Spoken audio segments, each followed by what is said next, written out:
तो मेरे साथ एक आवाज और बुलंद आवाज में, सभी के दोनों हाथ ऊपर होने चाहिए।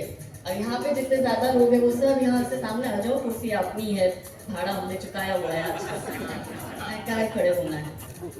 ज्योति भाई आप पर हमारी नजर रहेगी, आप आइए सामने, अच्छे तैयार होके आए। देखो महिलाओं की तो प्रशंसा हर कोई करता है। तो हमारे साथ एक आवाज में बुलंद आवाज में, सभी के दोनों हाथ ऊपर होने चाहिए। तो बोलिए भारत माता की, भारत माता की, वंदे वंदे, छत्रपति शिवाजी महाराज की, धर्मवीर संभाजी महाराज की, पूजा माता की। क्योंकि हम अहिल्या माता का जन्म 3 शताब्दी समारोह मना रहे हैं और अभी 5वें महीने में अहिल्या माता को 300 वर्ष होंगे, तो बोलो श्री अहिल्या माता की। और क्योंकि आज हम सरस्वती पूजा भी कर रहे हैं और कल उसका विसर्जन भी है, ज्ञान की देवी है, तो सरस्वती माता की। और यहाँ पर बिहार के कितने लोग हैं, जरा हाथ ऊंचा कर लो। तो छठ मैया की। और क्योंकि गुप्त नवरात्र चल रहे हैं तो एक उद्घोष अम्बे माँ का, बोलो श्री अम्बे मात की। राम जी का काज करने निकले हैं तो बोलो सियावर रामचंद्र की, पवन सुत हनुमान की, उमापति महादेव की, रुक्मणी द्वारिकाधीश की, सत्संतों की, गौ माता की। हाँ, एसी इतना ठंड दे रहा था, अब हो गई गर्मी। और हमें क्योंकि ये बताया गया है कि स्पीच हमको हिंदी में देनी है। देखो मैं तो देसी गुजराती हूँ और हमसे पहले हमारे भाई ने बोला कि अपनी भाषा का प्रयोग करो। हम इतने ज्यादा देसी है कि अगर मुंह से हमारे बच्चों के सामने ऐसा निकल भी जाए कि एक उदाहरण दो कि मैं आज से 6 वर्ष पूर्व अपने 6 वर्ष का बेटा, उस समय 6 वर्ष का था। कभी कभी बच्चे हमें बहुत कुछ सिखा जाते हैं। एक छोटी सी चीज में भी इतनी बड़ी बात होती है कि हम प्लेन में थे और मैं और मेरा छोटा बेटा, हम 2 ही थे, तो 2 सीट बुक हुई, तो तीसरी सीट पे ऑब्वियसली कोई तीसरा व्यक्ति होगा। तो छोटा था 6 साल का, तो वो विंडो को बंद ऊपर नीचे कर रहा था और शैतानी कर रहा था। तो मैंने गुस्से में कह दिया, आरू स्टॉप इट। और उसने इतना जोर से कहा, वैसे स्टॉप इट करो जो हम गुजराती में क्यों ना कि छानो मानो बेही रहे। मैंने इतना जोरती की थी, उसने लिटरली इतना जोर से बोला कि प्लेन में आजू बाजू वाले सारे लोग मुझे देखकर हंसने लगे। और मैं समझ गई कि भाई अब गुजराती में बात करो, जहां भी हो अपनी शुद्ध देसी भाषा का प्रयोग करो। तो ये बात हम अपने बच्चे से सीखे। तो क्योंकि हमारे से पहले विजय भाई ने उपदेश दिया, तो विजय भाई हमने भी हमारे बच्चे से सीखा है कि अपनी भाषा का प्रयोग करो। और उससे पहले हमें स्मित भाई ने स्वदेशी के विषय में बताया। तो स्मित भाई देखो, हम तो सर से पैर तक आज सब कुछ स्वदेशी ही पहन के आए हैं। फोन थोड़ा विदेशी यूज कर रहे हैं, पर स्वदेशी फोन कुछ ऐसा बन जाए जो हैंग नहीं होता तो हम वो भी खरीद लेंगे और इसे त्याग देंगे इस वाले फोन को। तो आप दोनों भाइयों को बहुत बहुत नमन है कि आपने अपना समय निकाला और आज आप यहाँ पर आए। मगर हम क्षमा प्रार्थी है कि हमारी वजह से आपको अपनी बात शॉर्ट करनी पड़ी और कम समय आपको मिला हमारी वजह से, इसलिए हम आपसे क्षमा प्रार्थी है। स्मित भाई कहाँ बैठे, मुझे नहीं दिख रहे। विजय भाई तो है, हो गए, बड़े होशियार है। अगली बार हम भी स्मित भाई के भाषण में नहीं बैठेंगे, उठ के चले जाएंगे। नहीं, लेकिन ठीक है, ये तो मजाक मस्ती की बात है। लेकिन हमारे आने से पहले हमारा परिचय बहुत सुंदर हमारे भैया ने दिया और बीच बीच में हमारे स्मित भाई ने हमारा परिचय दिया, हमारे विषय में अच्छी अच्छी बातें आपको कही। उसके बाद विजय भाई ने हमारा परिचय दिया और हमारे विषय में आपको अच्छी अच्छी बातें कही। लेकिन हमारा कोई परिचय है ही नहीं, हम कोई है ही नहीं। जो आप है वही तो हम हैं, जो आपकी शक्ति है वही तो हम में है, जो आप कर रहे हैं वही तो ऊर्जा हमें मिल रही है। और इस सभागार में जितने भी लोग बैठे, हम सब एक शक्ति पूंज है, एक ऊर्जा का स्रोत है कि जो आज गुप्त नवरात्रे में नवरात्रि के दिवसों में नवसारी में टाटा हॉल में एकत्रित हुए। क्यों? काजल बहन को सुनने के लिए या स्मित भाई या विजय भाई को सुनने के लिए आप सब अपना कीमती समय बिगाड़ कर यहाँ आए। कोई पैसे मिल रहे नहीं, धर्म की चिंता है, इसलिए आप सब यहाँ पर एकत्रित हुए। तो आप सबके लिए आप जोरदार तालियां बजाइए। और इस कार्यक्रम को आयोजित करने के लिए कोई तन से समर्पित, कोई मन से समर्पित, कोई धन से समर्पित, उन सबके लिए भी हम सब जोरदार तालियां बजाकर उनका आभार प्रकट करते हैं। और लक्ष्मी माँ के बिना तो कोई कार्य आगे बढ़ ही नहीं सकता है। तो वो समस्त दानदाता जिन्होंने ये कार्यक्रम करने के लिए धन सहायता करी, उनके लिए भी हम जोरदार तालियां बजाकर उनका आभार प्रकट करते हैं। वो नहीं होते तो हम यहाँ होते थे क्या? और वो सारी हमारी बहनें जो कार्यकर्ता है, जिन्होंने ये समिति का गठन किया और वो दिन रात लगी रही पिछले 1 महीने से कि ये कार्यक्रम हो, तो उन समस्त नारी शक्तियों का भी दोनों हाथ जोड़कर आभार प्रकट करते हैं कि आपने इतना सुंदर का आयोजन किया। और हमारा विषय भी समर्थ नारी समर्थ भारत है। तो पुनः हम उसी पॉइंट पर आते हैं कि हमारा परिचय कुछ नहीं है, ये समर्थ नारी समर्थ भारत का कार्यक्रम आयोजित करने वाली वो समस्त नारी जिन्होंने शक्ति स्वरूपा बनकर आज सरस्वती पूजा के दिन ये कार्य किया है। तो अब मैं परिचय उनका दूंगी, क्योंकि मैंने कहा ना सबसे पहले कि हम तो कुछ है ही नहीं। तो कौन हूं मैं? जब मेरी बात में मैं आएगा तो आप समझिएगा कि मैं आप इस सभागार में उपस्थित प्रत्येक उन महिला कार्यकर्ताओं की बात कर रही हूँ कि जिन्होंने मेहनत कर इस कार्यक्रम को सफल बनाने का प्रयास किया। इस सभागार में उपस्थित प्रत्येक उन माताओं बहनों का भी आभार प्रकट करती हूँ कि जो रविवार के दिन इस सभागार में है। वो चाहती तो परिवार को समय दे सकती थी, मगर वो इस कार्यक्रम में आई तो मैं उनका भी परिचय देती हूँ। और इस सभागार में उपस्थित प्रत्येक वो व्यक्ति, हमारे छोटे भाई, हमारे बड़े भाई, उन प्रत्येक व्यक्ति, विश्व के प्रत्येक सनातनियों का, विश्व के प्रत्येक हिंदुओं का परिचय देती हूँ कि कौन हूं मैं। और फिर से कहती हूँ, जब मेरी बात में मैं आएगा तो आप समझिएगा कि मैं आपकी बात कर रही हूँ कि मैं सत्य सनातन सी पावन, मैं सत्य सनातन सी पावन, मर्यादित हूँ सदियों से, मैं तन मन से हिंदू हूँ, मैं भारत माँ की माटी हूँ, मैं वेदों का अमर ज्ञान, मैं वचनों की परिपाटी हूँ, मैं युद्धों का अर्जित फल, वीरों की हल्दी घाटी हूँ कि मैं वंदे मातरम गीतों में, मैं वंदे मातरम गीतों में, मैं गीता का ज्ञान भी हूँ, मैं गायत्री हूँ मंत्रों में, मैं शंकर का शमशान भी हूँ कि मैं चक्र सुदर्शन केशव का, मैं चक्र सुदर्शन केशव का, मैं पांचाली का मान भी हूँ, मैं सीता रुक्मणी सावित्री, मैं नारी की पहचान भी हूँ कि मैं भारत की पावन माटी साक्षी हूँ अभिमानों की, मैं तन मन से हिंदू हूँ, मैं भारत माँ की माटी हूँ कि इस धरा के धैर्य की अवमानना हो, इस धरा के धैर्य की अवमानना हो, कायरों के मृत्यु की प्रस्तावना हो और गर्विता हो, धर्म है मेरा सनातन और मैं प्रखर हिंदुत्व की संभावना हो। ये परिचय है मेरा नहीं, आप सबका, प्रत्येक हिंदू का, प्रत्येक सनातनियों का। और क्यों आवश्यकता पड़ गई आज हमें समर्थ नारी और समर्थ भारत पर चर्चा करने की? नारियां तो ऑलरेडी समर्थ थी। अब हम बात करते हैं, हम 21वीं सदी में आ गए, हम टेक्नोलॉजी वाइज बहुत आगे बढ़ गए, भारत तो अब चंद्रमा पर पहुंच गया और मंगल पर भी अब तो वो लोगों को भेजेगा, ऐसी मैंने बातें सुनी है।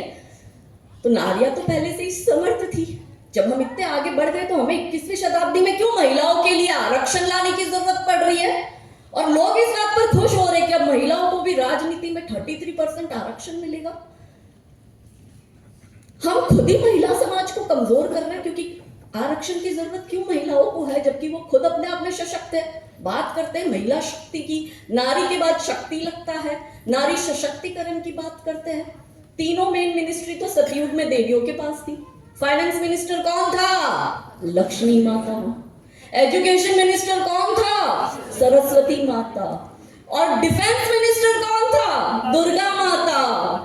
तो तीनों मेन मिनिस्ट्री तो सतयुग में माताओं के पास थी, आज भी उनके पास ही है, तो उन्हीं के बनाए हुए हम मनुष्य है। तो आज हमें 21वीं सदी में ये तीनों मेन मिनिस्ट्री लेने के लिए आरक्षण की जरूरत है क्या? तो हमने खुद को कमजोर कर दिया, तो हम कमजोर हो गए और समर्थ नारी पर बातें करने लग गए। और मुझसे क्यों आप सब लोगों को इतना प्रेम है? क्योंकि आपको ये लगता है, आपके मन में एक आस है, आपके मन में एक पीड़ा भी है, आपके मन में वो प्रेम और सम्मान भी है। मैं इतना सम्मान ज्योति भाई डिजर्व नहीं करती हूँ। आप गेट से यहाँ तक इतना धाम धूम से ढोल बजाकर, फूलों का वर्षा करके और ये सब करके आप मेरे को यहाँ लेकर आए। मन में मेरे प्रश्न उठता है, क्या मैं ये डिजर्व करती? नहीं करती। यदि मैं डिजर्व कर रही होती तो भारत अब तक हिंदू राष्ट्र बन चुका होता, भारत की नारियां समर्थ हो चुकी होती और भारत लव जिहाद मुक्त हो चुका होता। जब तक भारत लव जिहाद मुक्त नहीं होता, हमें ये लगता है कि हमने कुछ किया ही नहीं है। आज परिस्थितियों का निर्माण ऐसा हो गया है कि हमारी अपनी बहनें संघर्ष करने से डरती है, हमारी अपनी बहनें अपने आत्मसम्मान के लिए लड़ने से डरती है, खुद के लिए आवाज उठाने के लिए डरती है। किसी माँ की कोई बेटी को कोई जिहादी अब्दुल उठा के लेके जा रहा है और उसके 35 टुकड़े भी कर रहा है, और वो माँ लाचार होकर सरकार और पुलिस और प्रशासन के भरोसे बैठी है। अरे रणचंडी का रूप धारते उस महिषासुर को वही मारकर जमीन के अंदर गाड़ कर आते, मगर हमने खुद को कमजोर कर दिया। और हमारे पास में समस्या क्या? यहाँ पर बहुत से लोग बैठे हैं, सबका अलग अलग विषय है। कोई वृक्षारोपण का कार्य करता है पर्यावरण को देखकर, कोई मेडिकल हेल्प में जाता है, मरीजों के लिए काम करता है, कोई एजुकेशन डिपार्टमेंट में है, ऐसे सबके अलग अलग डिपार्टमेंट है।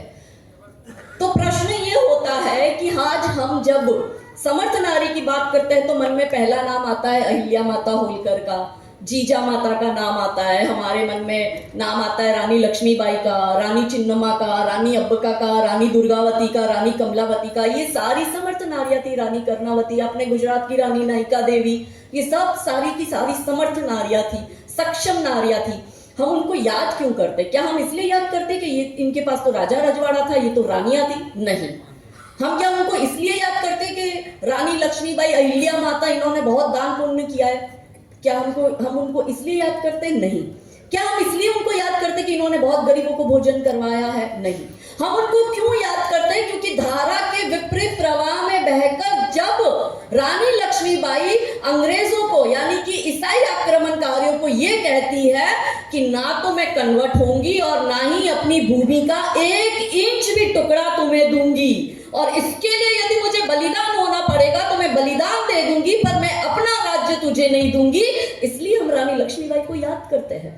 हम अहिल्या माता को क्यों याद करते हैं? हम उनका जन्म शताब्दी समारोह मना रहे हैं। अहिल्या माता की यदि आप जीवन की उनका पूरा जीवन पढ़ेंगे तो हमारी बहनें तो छोटी छोटी बातों पे टेंशन लेती है कि सुबह का खाना अभी हजम भी नहीं हुआ आता और उसको टेंशन होती है मैं शाम को सब्जी क्या बनाऊं, और घर में सब्जी नहीं होती तो उसको इस बात की टेंशन होती है कि अब मैं क्या करूं, अंधेरा हो गया, मैं तो घर से बाहर कभी टमाटर लेने भी नहीं निकली।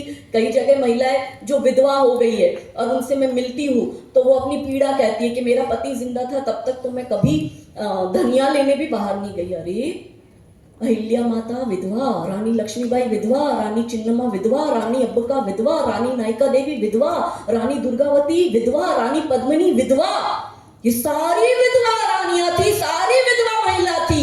मगर उनका शौर्य देखो। और तो और हमारे भारत की महामहिम राष्ट्रपति द्रौपदी मुर्मू भी विधवा नारी है, मगर हमने विधवाओं को कमजोर बना दिया। अहिल्या माता का पूरा जीवन कि जहां बच्चे बचपन से ट्रेन किए जाते हैं। अभी हमसे सब लोग समस्या पे बात करते हैं, हम कहते हैं हमारी बेटी अब क्यों चली जाती है इस्लाम में, हमारी बेटियों को ये मुल्ला कैसे इतना पसंद आता है, हमारी बेटियां क्यों खुद का आत्मरक्षा करने के लिए सक्षम नहीं है, हमारी बेटियां क्यों सेल्फ डिफेंस नहीं कर पा रही है, हमारी बेटियों के रेप हो रहे हैं, हमारी बेटियां अच्छी सड़कें तो आप बना लो पर उस सड़कों पर चलने के लिए हमारी बेटियां सुरक्षित है क्या? और यदि वो सुरक्षित नहीं है तो वो बेटियां खुद अपनी आत्मरक्षा सुनिश्चित क्यों नहीं करती? क्योंकि माता पिता ने उसको उस तरह से बड़ा ही नहीं किया। माता पिता ने उसको बहुत छुई मुई की तरह पाला, उसको बहुत कोमलता से पाला। आप अहिल्या माता का यदि मैं आपको बात करूं, क्योंकि समर्थ नारी की बात चल रही है, तो अहिल्या माता एक ऐसी महिला कि जिसका बचपन में विवाह हो जाता है, वो बचपन से ही युद्ध नीतियां जानती है। उनके जब वो ससुराल में जाती है तो उनके ससुर के पास वो युद्ध नीतियां सीखती है, उनकी सास के पास वो पूरा रजवाड़ा कैसे चलाना है, फाइनेंस कैसे मैनेज करना है, सबकी सैलरी कैसे मैनेज करनी है, और राज्य में सबको, क्योंकि राजा तो तब तो वर्षों वर्षों युद्ध करा करते थे, तो पूरा राजपाट कौन संभालती थी? उनके पीछे उनकी पत्नियां संभालती थी। तो वो सब उन्होंने बचपन से सीखा, मगर उनके ऊपर इतना दुखान पड़ा। हमारे पास मैंने कहा ना, जैसे शाम को सब्जी क्या बनानी है तो टेंशन हो जाता है।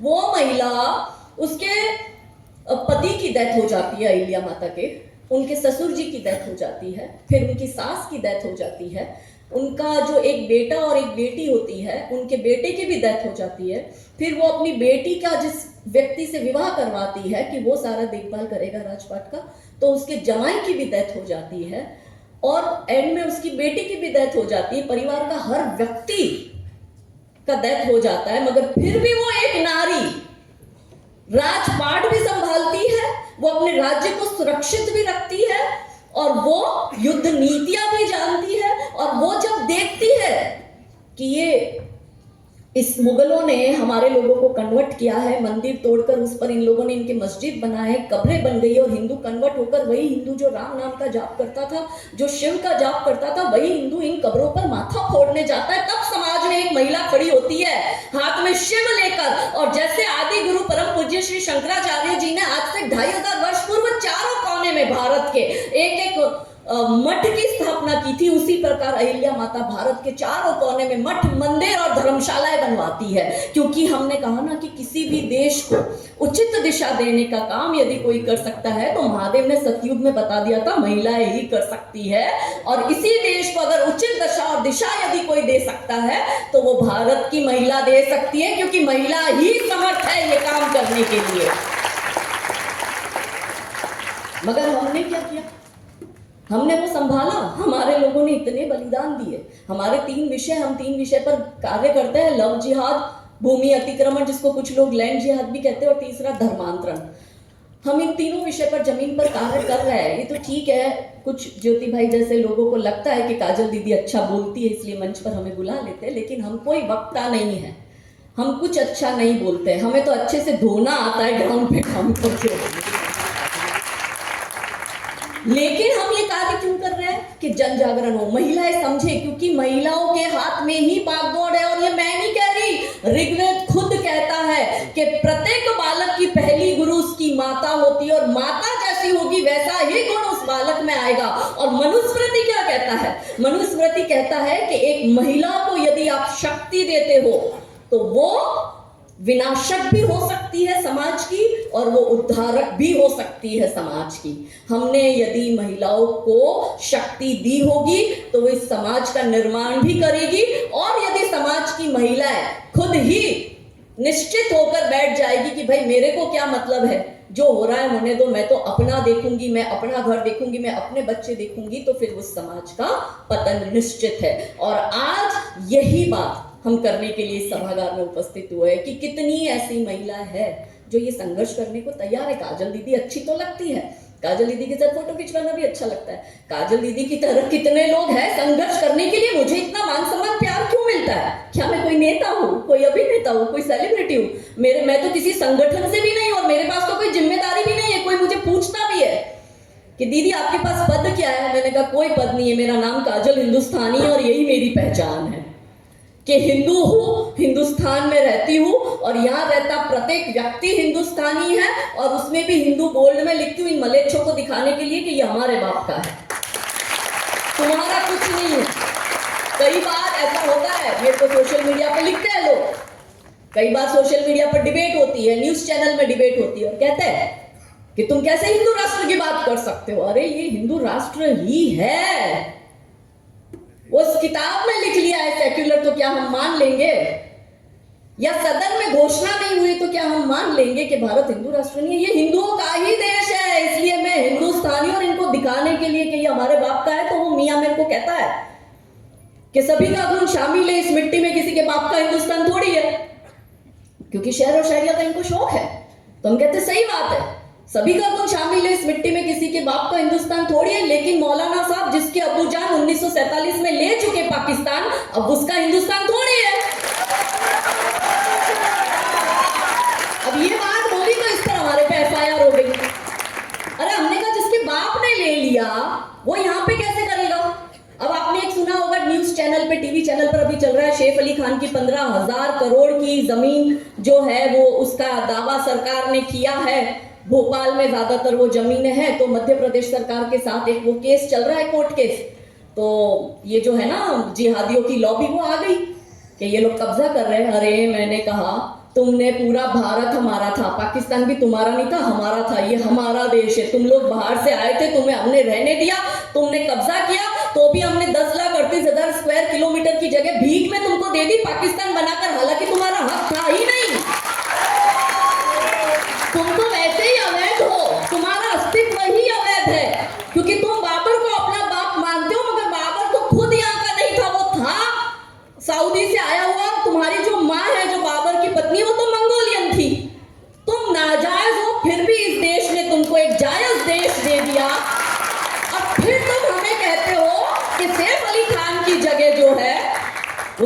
कैसे हो गई?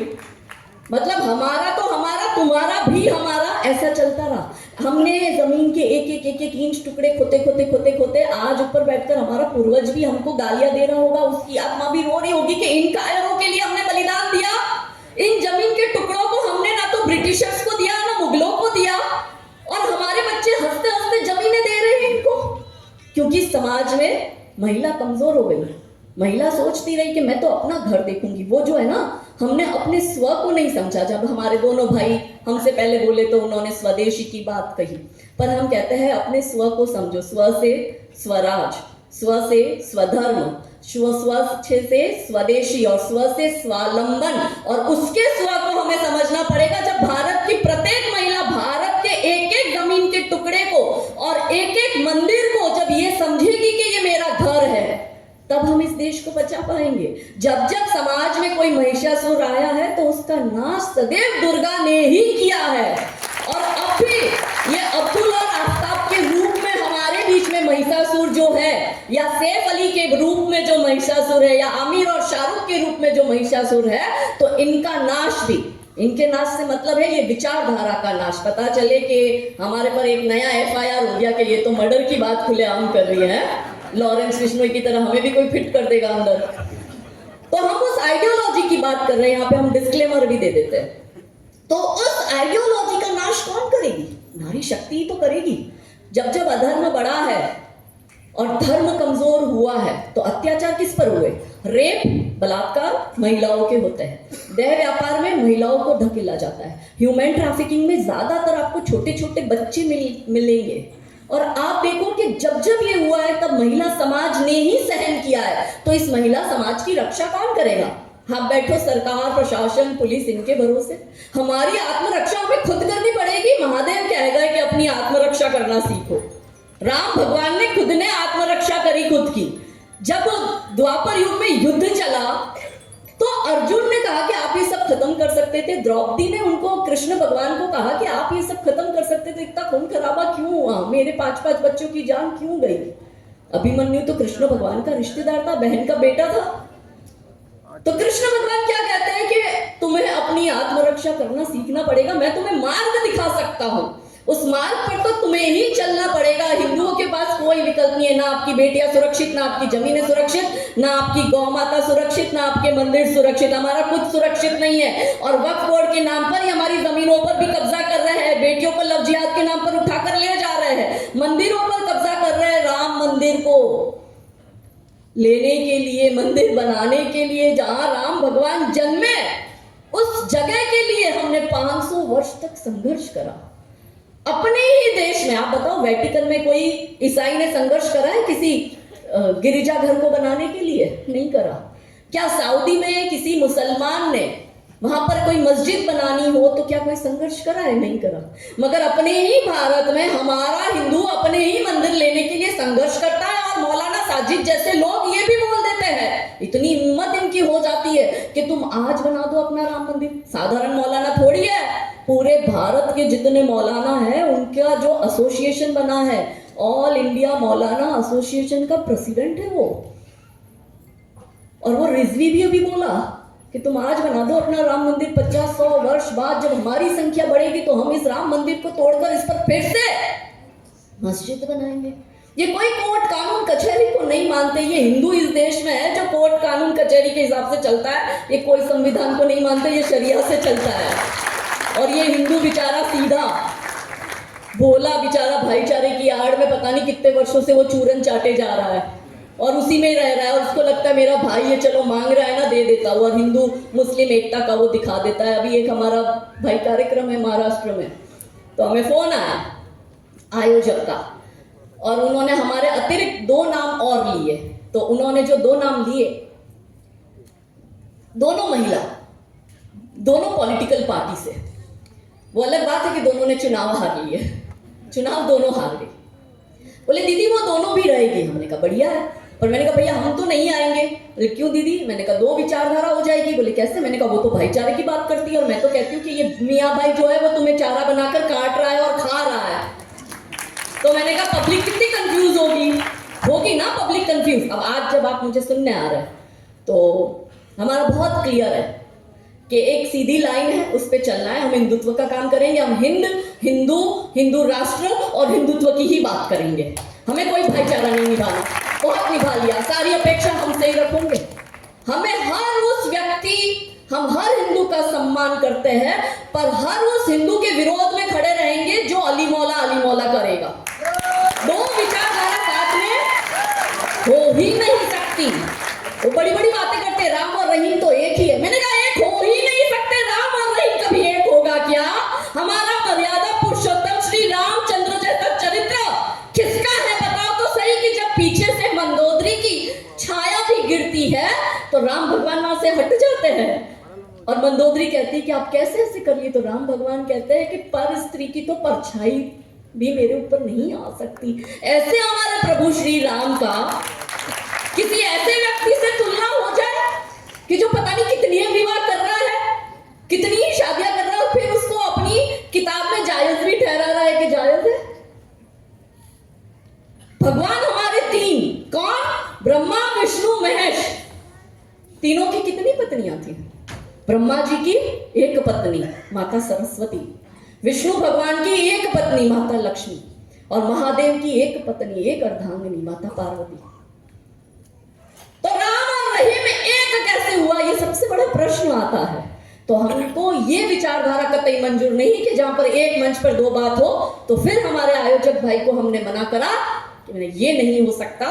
तो 24 घंटे के बाद वो आयोजक भैया का वापस फोन आता है कि दीदी हम आपकी बात से सहमत हैं, अब आप सिर्फ खुद ही रहेगी और बाकी दो नाम को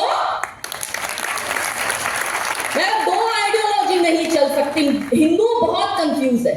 हिंदू को लगता है कि आजकल हर घर में एक व्यक्ति किसी पॉलिटिकल पार्टी से जुड़ा हुआ है, तो हिंदू बहुत ज्यादा कंफ्यूज है। उस पॉलिटिकल पार्टी में वो जुड़ा हुआ है तो वहां पे भाईचारे की बात होती है। अब हमारे जैसे लोग जाकर हिंदुत्व की बात करते हैं। अब वो हिंदू कितना कंफ्यूज है कि मैं इस रास्ते जाऊं कि उस रास्ते जाऊं। हमारे पास अब समय ही नहीं है, ये 10 वर्ष है हमारे पास में, और इस 10 वर्ष में यदि हम हमारा देश सुरक्षित नहीं करते तो समझ लो मेरे बोले वाले हिंदू भाई बहनों, आप तो फिर भी अपने पूर्वजों का श्राद्ध तो मना रहे हो। हमारे बच्चे हमारा श्राद्ध नहीं मनाएंगे, हमारे नाती पोते तो मुसलमान ही पैदा होंगे। ऐसी दुर्दशा हमारी हो गई है। हमारे पास डू एंड डाई की सिचुएशन है, कोई भाईचारा निभाने की सिचुएशन है। ये भाईचारा निभा रहे हैं क्या? मैं आपको एक इसके साथ काव्य कहती हूँ, अर्जुन का और कृष्ण भगवान का युद्ध चल रहा था, दोनों रण में थे। अब अर्जुन को बहुत भाईचारे का वो था, जैसा आप सब हिंदुओं को है। तो अर्जुन ने कहा भाई दुर्योधन मेरा भाई है, ये सारे मेरे रिश्तेदार हैं, भीष्म पितामह मेरे रिश्तेदार, वो द्रोणाचार्य मेरा गुरु, और कर्ण मेरा भाई, दुर्योधन मेरा भाई, मैं इन सब पे अस्त्र चला ही नहीं सकता और मेरे से ये होगा ही नहीं, मैं तो अस्त्र त्याग रहा हूं, सारे मेरे बंधु बांधव, मैं तो इनसे युद्ध कर ही नहीं सकता। तो कृष्ण भगवान ने कहा, कृष्ण भगवान चाहते थे तो चुटकी बजाकर पूरा युद्ध खत्म कर सकते थे। तो कृष्ण भगवान ने कहा उसको कि तुझे लगता है कि दुर्योधन तेरा भाई है, मगर दुर्योधन तो तुझे अपना भाई मानता ही नहीं है। हे अर्जुन, तुझे युद्ध नहीं चाहिए, पर वो दुर्योधन हर हाल में युद्ध करेगा। हे अर्जुन, तूने 13 साल का वनवास लिया, 12 साल का वनवास और 1 वर्ष का अज्ञातवास, और शर्त क्या थी कि जब वनवास में से आओगे तो तुमको तुम्हारा इंद्रप्रस्थ दे दिया जाएगा। उसके सामने अर्जुन तूने केवल मांगे 5 गांव। तो दुर्योधन ने क्या कहा? सुई की नोक जितना भी मैं जमीन का टुकड़ा नहीं दूंगा। हे अर्जुन, तुझे शांति चाहिए, उसे शांति नहीं चाहिए। तू उसे भाई मानता है, वो तुझे भाई नहीं मानता। तुझे युद्ध नहीं करना, वो हर हाल में युद्ध करेगा क्योंकि वो उसका स्वभाव है।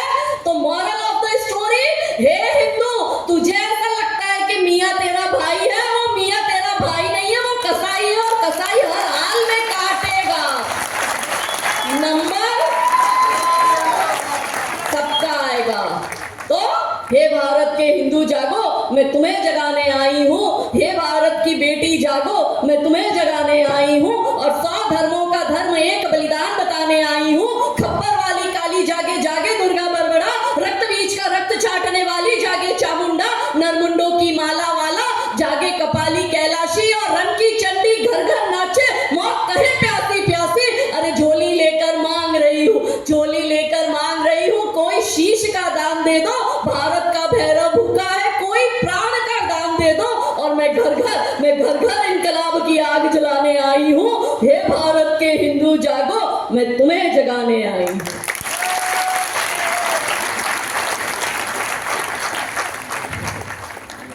मगर हिंदू क्या है? हिंदू अब निश्चिंत होके बैठा है। महिला समाज कमजोर हो चुका, चल रहा है हम संविधान के हिसाब से, कानून के हिसाब से। मैं आपको अभी कल का एक केस कहती हूँ। इस केस में क्या हुआ कि बिहार का ये केस, वहां पे कुछ मुसलमान लड़के गैंग अपनी बनाते हैं, वो अपना हिंदू नाम रखते हैं, वो अपनी जीप के आगे जय बजरंग बली लिखते हैं। उस गांव में लोगों को पता है कि ये मुसलमान है, मगर वो हिंदू नाम से अपनी पहचान कर कर हमारी लड़कियों को सोशल मीडिया के माध्यम से फंसाता था, उसको अपनी गर्लफ्रेंड बनाता था और फिर उन लड़कियों को वो दह व्यापार में बेच देता था। पुलिस ने कुछ समय पहले एक जगह रेड गिराई, तो उस रेड में 50 से अधिक लड़कियां पकड़ी गई। सारी लड़कियां हिंदू थी, और जब उस लड़कियों को पूछा तो उन लड़कियों ने बताया कि हमें ये लड़के हिंदू बन के फंसा के यहाँ लेकर आए और यहाँ इन लोगों ने हमें बेच दिया। अब आप देखो, अब वो लड़कियां एकत्रित और संगठित होती थी तो क्या वो अपनी रक्षा नहीं कर सकती थी? कर सकती थी। क्या 3-4 लड़कों की इतनी हिम्मत हो गई कि वो तुम्हें एक जगह कैद कर कर तुम्हारे साथ देह व्यापार करवा रहे हैं? इतनी हिम्मत है उनमें? क्यों वो जगदम्बा स्वरूप हमारी बहनें नहीं अपना पा रही है? क्यों वो इतना डर रही है? क्यों वो खुद की आत्मरक्षा करने से डर रही है? जब महिषासुर को मारा माता ने, तो उसके बाद धर्म सभा बैठी, चर्चा हुई, तो मां ने, तीनों बैठे थे, ब्रह्मा विष्णु महेश और सारे देवता उसमें थे, तो मां ने प्रश्न करा कि आप तीनों तो इतने शक्तिशाली, आप तीनों में इतनी शक्तियां है कि आप तो चुटकी बजाकर महिषासुर को खत्म कर सकते थे, फिर आपने मुझे ये काम क्यों दिया? तब महादेव उत्तर देते हैं, क्योंकि महादेव तो त्रिकालदर्शी, उन्हें तो पता ही था कि ये सतयुग में ऐसा हो रहा है, त्रेता युग में भी कुछ होगा, द्वापर युग में भी कुछ होगा, और कलयुग में भी अब्दुल आफ्ताब आने वाले, वो उनको तभी पता था। तो महादेव ने कहा माता को कि महिषासुर क्या करता था? महिलाओं पे अत्याचार करता था। जो भी ऋषि मुनि थे, उनकी जो पत्नियां होती थी, उनको वो उठा के लेके आता था और उनके ऊपर एट्रोसिटी करता था, उनका रेप करता था, जबरन अपने पास रखता था, वो सारा अत्याचार महिलाओं पे करता था। तो महिषासुर को ऐसा लगता था कि महिला कमजोर है, इसलिए उन्होंने, महादेव ने मां को कहा कि इसलिए ये काम तुम्हें सौंपा गया कि जब जब समाज में और हर एक कालखंड में किसी महिषासुर को ये लगेगा कि नारी तो कमजोर है, तब समाज में से एक शक्ति स्वरूपा खड़ी होगी और वो ऐसे महिषासुरों का नाश करेगी। मगर हम क्या हुए? हम कमजोर हो गए। आप में से कितनों को बंगाल के संदेशखाली की घटना पता है? हाथ ऊंचा करके बताओ। इस सभागार में जितने लोग बैठे, उसके 5% लोगों को नहीं पता कि बंगाल के संदेशखाली में क्या हुआ। क्यों ही पता होगा? हमें क्या मतलब है, वो रहा बंगाल है, हम तो यहाँ गुजरात में मस्त आराम से जी रहे हैं। बहन, ऐसा है कि जो बंगाल में हो रहा है वो यहाँ भी हो रहा है। फर्क सिर्फ इतना है कि वहां बाहर आ गया और यहाँ पे बाहर आने में थोड़ा समय लग रहा है, मगर सेम वही घटना यहाँ भी हो रही है। क्या था संदेशखाली? आपको पता नहीं, अब मैं बताती हूँ। संदेशखाली की घटना ऐसी थी कि एक गांव था संदेशखाली, वहां पे शाहजहां शेख नाम का एक गुंडा था। वो गुंडा वहां की पॉलिटिकल पार्टी टीएमसी यानी कि ममता बनर्जी की पार्टी का वो गुंडा था। उस गांव में उस गुंडे ने, शाहजहां शेख ने एक नियम बना दिया कि जो हिंदू महिला का विवाह होगा, विवाह के बाद उसकी जो डोली है वो उसके ससुराल ना जाके जिस मुसलमान के घर को तय किया हुआ है उस मुसलमान के घर वो महिला जाएगी। आप गुंडागर्दी देखो। और वो मुसलमान उसका पूरी रात रेप करेगा। वो उसको 1 दिन भी रख सकता है, वो उसको 10 दिन भी रख सकता है, वो 1 महीना भी रख सकता है, वो 1 साल भी रख सकता है। जब तक उस मुसलमान की इच्छा नहीं होगी, वो विवाहित महिला अपने ससुराल नहीं जा सकती। यह आतंक बढ़ता गया। वहां की महिलाओं ने कड़वे घूंट पी लिए और स्वीकार कर ली सिचुएशन। धीरे धीरे वो और हावी होता गया। फिर उसने नया नियम निकाला कि जिस हिंदू बच्ची का सगाई होगा, तो सगाई उसकी जिससे होगी, उसके बाद में वो बच्ची मुसलमान के घर जाएगी और कोई एक लड़का उस गांव का तय किया होगा या जो घर मुसलमान का तय किया होगा वो उसके घर जाएगी और वो लड़का उसका रेप करेगा। मतलब हिंदू की बेटी बेटी नहीं है, वो एक प्रॉपर्टी है और उस प्रॉपर्टी पर जो मुसलमान का घर तय किया है वही उस पर हक जमाएगा। वहां की महिलाओं ने ये भी कड़वे घुट पी लिए। अत्याचार बढ़ता गया, महिला समाज कमजोर है, बात हम समर्थमान नारी की कर रहे हैं, उन्होंने सहन किया। धीरे धीरे शाहजहां शेख और उसके गुंडों का अत्याचार और बढ़ गया। तीसरा नया नियम निकाला कि जो बिटिया अपनी प्यूबर्टी एज क्रॉस करेगी, यानी कि 10, 11, 12 जब भी उसके पीरियड स्टार्ट होंगे, उसकी प्यूबर्टी एज जैसे ही क्रॉस होगी तो उसके बाद भी उस बच्ची का तुरंत रेप होगा और वो रेप मुसलमान करेगा। आप सोचो, इनमें तो जायज है छोटी छोटी बच्चियों के साथ ये कांड करने। हम तो छोटी बच्चियों का 8, 9, 10 साल की बच्चियों का क्या करते हैं? कन्या पूजन। राम और रहीम एक हो ही नहीं सकता। ये छोटी बच्ची के साथ निकाह करना और उसके साथ फिजिकल रिलेशन बनाना, इसमें जायज है? बताओ, हम एक है क्या? हम एक हो ही नहीं सकते हैं, क्योंकि दो अलग विचारधारा है। उसके बाद में वहां की महिलाओं ने सहते सहते एक स्थिति ऐसी आई कि अब नहीं सह सकते, क्योंकि बच्चों पर बात आ गई। तब वहां की सारी महिलाएं संगठित हुई। संगठित होकर वहां की महिलाओं ने आंदोलन किया, पुलिस की लाठियां भी खाई, पुलिस के सामने चुनौती भी दी, सरकार को भी चुनौती दी। उन लोगों का वो आंदोलन इतना बड़ा हुआ कि पूरे देश में उस आंदोलन की चर्चा हुई। ममता बनर्जी, कितनी दुख की बात है कि हम कहते हैं बंगाल जो है वो दुर्गा की भूमि है और वहां पर मुख्यमंत्री भी एक महिला है, और फिर भी यदि महिलाओं के साथ वहां पर इस तरह की एट्रोसिटी होती है तो इसमें गलती किसकी है? फिर वहां की महिलाओं ने संघर्ष किया, लड़ी अपने अधिकारों के लिए, सीबीआई जांच हुई और आज वो शाहजहां शेख और उसके गुंडे जेल के अंदर है। मगर हिंदू समाज खुश है, जेल में डाला। प्रश्न मेरा ये है कि वहां की महिलाओं ने इतना सहन क्यों किया? इतना टाइम क्यों लगाया कि इतने हद तक एट्रोसिटी बढ़ गई? क्यों वहां की महिलाओं ने जो इतना अंत में किया? वो पहले क्या होता कि किसी शाहजहां शेख की गंदी नजर यदि किसी हिंदू महिला पर पड़ी है तो वहां की सारी महिला एक होकर, संगठित होकर उसकी आंखें वही फोड़कर 10 फीट जमीन में गाड़कर उसको क्यों नहीं आ गई थी? कि कृष्ण भगवान कहते हैं कि दुर्योधन है दुशासन है, दुर्योधन है दुशासन है पग पग पर अवरोध खड़े, कुछ कुटिल काल के अनुयायी है, शकुनी से शैतान बड़े, कलियों सी कोमल मूरत को कर देंगे पल में तार तार, मन के सारे श्रृंगारों को कर देंगे क्षण में चार चार, रणचंडी का तू रूप धार, हर दुश्मन पर तू कर प्रहार, खन खन चूड़ी के मध्य उठे तलवारों के अद्भुत प्रहार, और पानी तक ना मांग सके, और पानी तक ना मांग सके जो तुझ पर आंख उठाएंगे, तब तुम खुद अपना चीर बचा लो, श्री कृष्ण कहां तक आएंगे? कहां तक आएंगे? सरकारें तो वहां थी, पुलिस भी वहां थी, किसी ने कुछ किया? कश्मीरी हिंदुओं के साथ इतना हुआ, यही तो देश था, हिंदुओं का ही तो देश था। सरकारें भी थी, पुलिस भी था, प्रशासन भी था, संविधान भी था, लॉ एंड ऑर्डर भी था, सब कुछ तो था। तो फिर कश्मीरी हिंदुओं को अपनी जगह क्यों छोड़नी पड़ी? आज बंगाल में भी तो आप देखो, हिंदू छोड़ छोड़ के असम में जा रहा है, उड़ीसा में जा रहा है, आसपास के बॉर्डर के एरिया में जा रहा है। बाकी सब तो छोड़ो, आपके अपने गुजरात में तापी और डांग की हालत देख के आओ, कच्छ की हालत देख के आओ। कच्छ हमारे हाथ से गया, पश्चिम कच्छ की तो हालत इतनी खराब है कि मैं आपको बता नहीं सकती हूँ। 250 गांव हिंदू विहीन हो गए हैं, और जिस मूल्य का मन करता है हमारी बेटियों को उठा के ले जाता है। संघर्ष करने वाले थोड़े बहुत लोग हैं आज भी गुजरात में कि संघर्ष करते हैं, मगर ये संघर्ष करना बंद हो जाएगा तो क्या होगा? बंगाल जैसी ही दुर्दशा हमारी होने वाली है।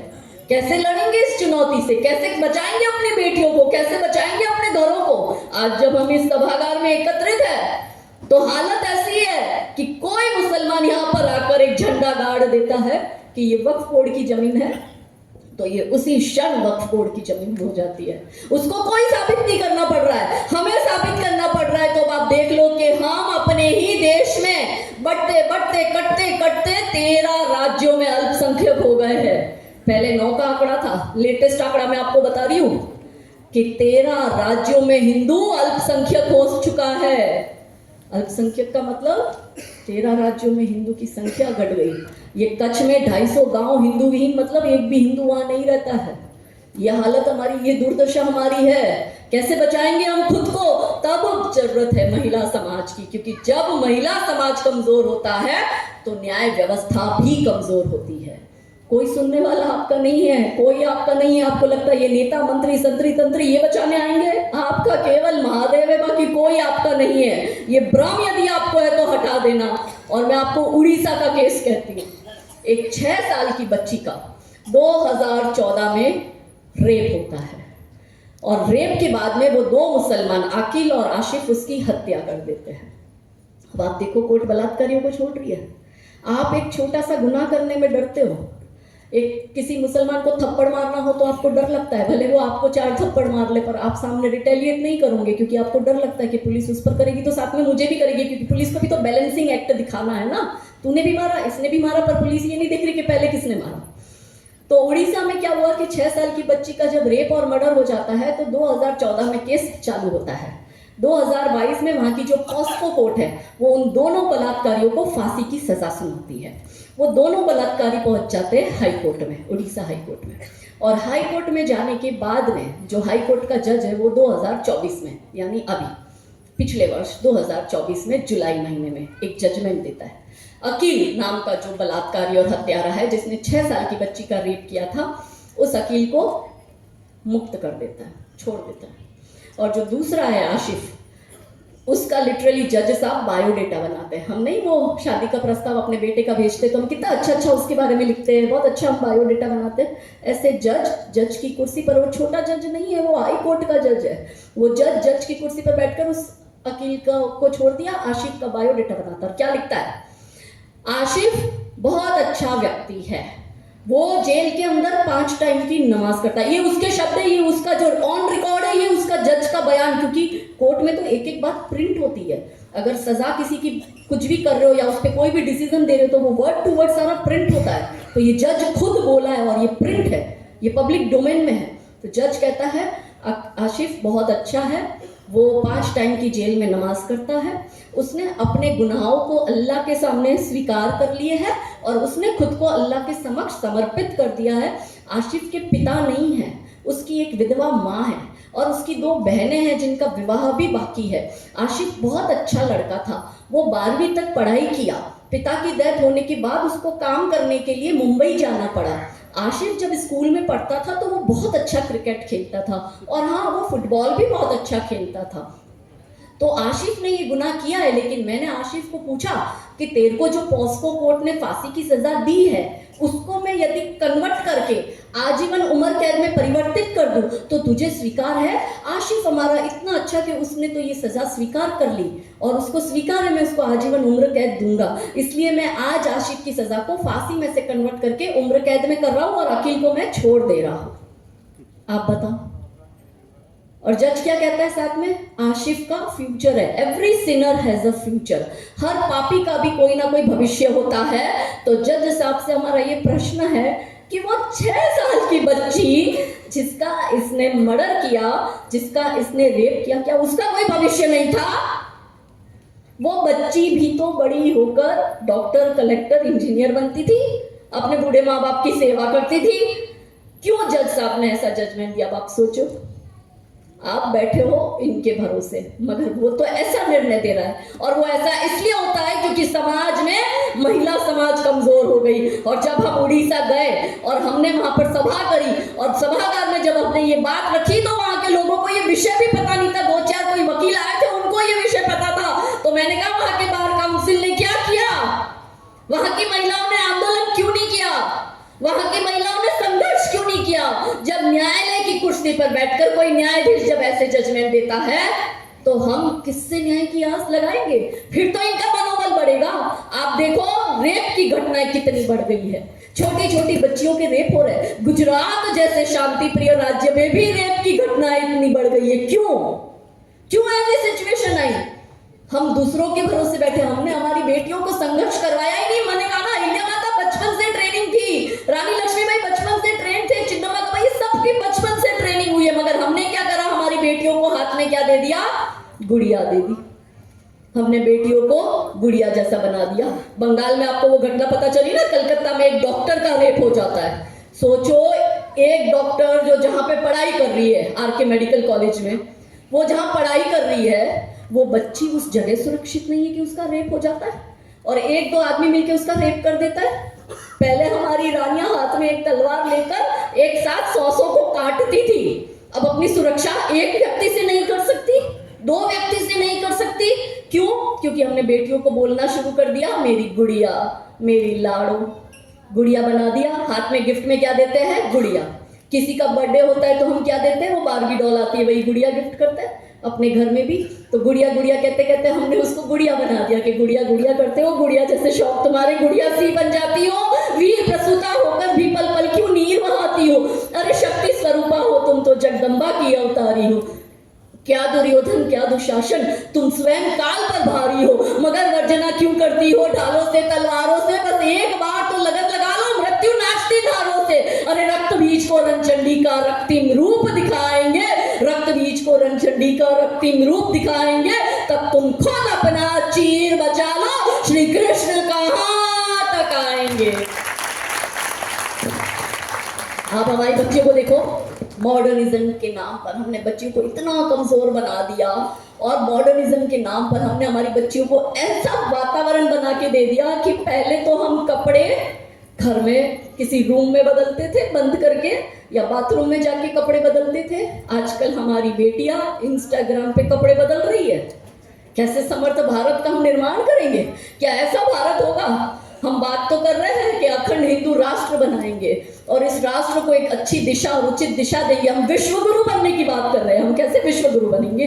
रेप करके विश्व गुरु बनेंगे, क्राइम करके विश्व गुरु बनेंगे। हमारी बेटियां इंस्टाग्राम पर पूरी की पूरी नग्न होकर आती है और वहां कपड़े पहनती है, क्या हम ऐसे विश्व गुरु बनेंगे? और तो और छोड़ो, जिस कॉलेज और स्कूल के भरोसे बैठे हैं आप लोग, उसी कॉलेज और स्कूल में हमारी बेटियों को नंगे नाच नचवाए जा रहे हैं और टीचर सामने बैठकर देख रहे हैं। क्या ऐसे हम विश्व गुरु बनेंगे? विश्व गुरु होने का मतलब क्या होता है? जो विश्व को उचित दिशा दे उसको विश्व गुरु कहते हैं, जो विश्व को बताए कि कैसा आचरण होना चाहिए। हम राम राम तो नाम जपते हैं, हम राम की बात करते हैं, राम के आचरण को कैसे मन में उतारेंगे? रेप की घटनाएं क्यों बढ़ रही है? यदि हर एक व्यक्ति के मन में राम का आचरण होता तो क्या रेप की घटनाएं होती थी? ये आचरण कौन देगा? कोई सरकार थोड़ी देगी। सरकार योजनाएं तो ला रही है, घर की, शौचालय की, ये सब। अच्छा चरित्र निर्माण करने की भी मैं तो सरकार को कहती हूँ कोई योजना बनाओ कि किसी व्यक्ति का अच्छा चरित्र निर्माण हो। हम राम राम राम कहते, राम राम राम कोई नाम नहीं, सारे संसार का सार सिया राम है। माता पिता सखा बंधु सारे संबंध जिनसे जीवन संघर्ष का आधार सिया राम है। काया की चदरिया का एक एक एक धागा, काया की चदरिया का एक एक एक धागा, आत्मा के सागर में ज्वार सिया राम है। और पत्थर भी तारे जो पावन पुनीत नाम, जीवन जो जाता रे पतवार सिया राम है। और वो राम को हम कैसे जानेंगे, कैसे समझेंगे? वो चरित्र आएगा तभी तो विश्व गुरु बन पाएंगे। ऐसे ही उन्हें मर्यादा पुरुषोत्तम थोड़ी ना कहते हैं। राम की मर्यादा को अपने मन में लाना पड़ेगा, अच्छे आचरण को समाज में लाना पड़ेगा। तो वो आचरण क्या, कहां से मिलेगा? या तो घर से मिलेगा, या जो शिक्षण संस्थान है वो देगी, और समाज की तीसरी जिम्मेदारी।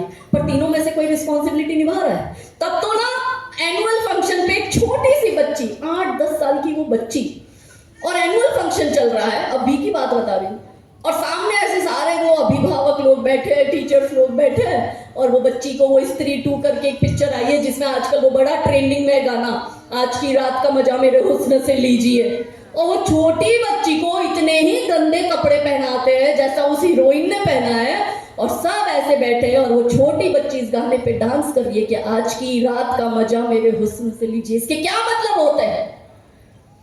11-11 साल की हमारी लड़कियां प्रेग्नेंट हो रही है, वो अपने म्यूचुअल कंसेंट से सेक्सुअल रिलेशनशिप में आ रही है। 11 साल की लड़कियों को हम बचाते और काउंसलिंग करते तो कहती है कि मैं केस क्यों करूं, मैंने तो अपनी मर्जी से उसके साथ सेक्सुअल रिलेशन में आई। अपने गुजरात में अभी पिछले महीने एक 11 साल की लड़की 16 साल के लड़के के साथ भाग गई। इंस्टाग्राम से मिली थी, 11 साल का बच्चा भाग रहा है। एक 14 साल की लड़की राजकोट में एक 37-38 साल के मुसलमान जो 2 बच्चों का बाप है उसके साथ भागी, घर से 85,000 रुपए चुरा के भागी। उसको अपन लेकर आए, माता पिता को बोला कंप्लेन करो, माता पिता ने FIR नहीं करी। 1 साल बाद 15 साल की जब वो बच्ची हुई तो वापस उसी मुसलमान के साथ वो भागी, और 5 दिन बाद उसको वापस लेकर आए। क्यों हमारे बच्चे भाग रहे हैं? क्यों इतनी छोटी एज में हमारी बेटियां इतनी ज्यादा वो आ रही है? क्योंकि उसके हाथ में आ गया है ये फोन, और ये परवर्ट कंटेंट इजीली फोन में अवेलेबल है। पहले तो फोन देखने के लिए कैसेट लानी पड़ती थी, आजकल ये फोन के अंदर फ्री में मिल रहा है।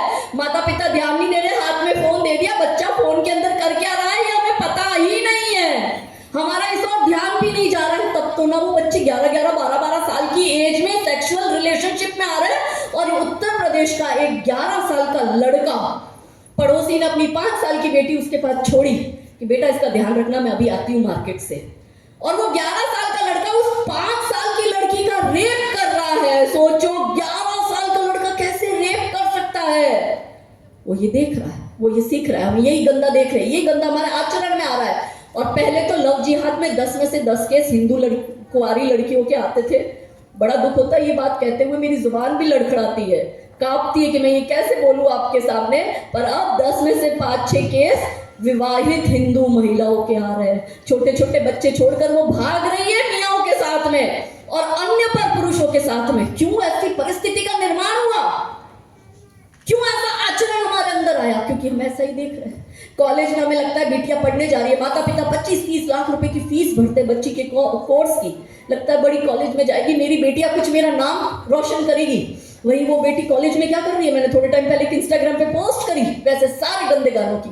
फ्रेशर पार्टी के नाम पर क्या कराया जा रहा है कि जो नया सेशन स्टार्ट होता है कॉलेज का, तो जो नए बच्चे आते हैं उनको जो अपने सीनियर्स है उसके सामने डांस करके दिखाना है। और पूरा अरेंज इसी तरह से कॉलेज के अपने ऑडिटोरियम में होता है। टीचर्स सब, जो एडमिनिस्ट्रेशन, टीचर्स, प्रोफेसर सब इसमें इन्वॉल्व होते हैं। और वो बच्चियों के मैंने 5-6 वीडियो डाले, कितने गंदे गाने, उसके लिरिक्स इतने गंदे, और कपड़े बच्चियों ने इतने गंदे पहने कि मैं आपको बता भी नहीं सकती। छोटा छोटा ब्लाउज, छोटा सा स्कर्ट, चुन्नी तो उनकी होती नहीं, और गाने के बोल क्या, चोली के पीछे क्या है। शिक्षा का केंद्र, आज हम सरस्वती माँ का दिवस मना रहे, पूजा करी है, ज्ञान की देवी, और उसी ज्ञान की देवी के मंदिर में क्या होता है, बच्ची ऐसे गंदे गानों पे नाच रही है और सामने सब बैठे हैं। दूसरा गाना क्या है, लंबा लंबा घूंघट काहे को डाला, क्या कर आई छोरी तू कहीं मुंह काला। माँ बाप को पता नहीं चल रहा कि आपकी बेटियां कॉलेज में कैसे गंदे गानों पे डांस कर रही है, और वो बेटियां खुद अपनी सोशल मीडिया प्रोफाइल पर ऐसे गाने, ऐसे डांस पोस्ट कर रही है। कॉलेज एडमिनिस्ट्रेशन इन्वॉल्व है, बताओ आप किसके भरोसे रहोगे। तीसरा गाना वो तीसरा गाना था, छत पे सोया था बहनों ही, मैं तने समझकर सो गई, मुझको राणा जी माफ करना गलती मारे से हो गई। बहनों ही और जीजा साली के रिलेशन को तुम लोग अपवित्र करते हो, और हम हिंदुओं ने सहजता से हंसते हंसते बोलते हैं, हाथ कंधे पे रख के वो साली को खींचता है जीजा और हंसते हंसते बोलता है अरे साली तो आधी घरवाली होती है ना। और फिर जब उसी पत्नी के सामने उसका पति उसकी साली के साथ स्टार्ट हो जाता है अवैध रिलेशन में, तब उसको तकलीफ होती है, तूने ही तो झूठ दी, तुम बोलते हो साली आधी घरवाली, और इसको सहजता से हिंदू समाज ने स्वीकार कर लिया। क्या उस पुरुष की कभी भी अच्छी नजर अपनी साली पे होगी जो ऐसे शब्द बोलता है? और क्या उस साली को कभी भी उस अपने जीजा में भाई स्वरूप दिखेगा? क्यों ऐसे शब्द हम अपने मुंह से बोलते हैं कि सहजता से समाज में? क्यों आज हम ये देख रहे हैं कि समाज में देवर और भाभी के अवैध रिलेशन, जेठ के और उसकी भाभी के अवैध रिलेशन? क्योंकि ऐसा एकता कपूर अपने टीवी सीरियल में बना रही है, उसकी ऐसी टीवी सीरियल आ रही है, मुजफ्फरनगर कर या ऐसा कुछ यूपी में है, मिर्जापुर, सॉरी, तो मिर्जापुर की एक वेब सीरीज बनाते हैं। और मिर्जापुर में क्या दिखाते हैं कि ससुर अपनी बहू के साथ अवैध रिलेशन में, और वो बहू को प्रेशर देता है मेरे साथ तो सेक्सुअल रिलेशनशिप में आ। वो एकता कपूर का एक पूरा सीजन हमने डिलीट करवाया, सुप्रीम कोर्ट तक हम पहुंचे और वो पूरा एपिसोड निकलवाया। उस एपिसोड में क्या था? उस एपिसोड में ये था कि एक किचन का टेबल, अब आप सोचिएगा, आपकी आत्मा, आपकी रूह कांपेगी, क्योंकि हमारे बच्चे यही देख रहे हैं, बेटा माँ का बलात्कार कर रहा है, पोता दादी का बलात्कार कर रहा है। कब ऐसा स्वभाव हमारा हो रहा है, ऐसी विकृति हमारे में कैसे आ रही है? क्योंकि हम ऐसी ही चीजें देख रही है। एक किचन का प्लेटफॉर्म होता है, उस सीजन का नाम है गंदी बात।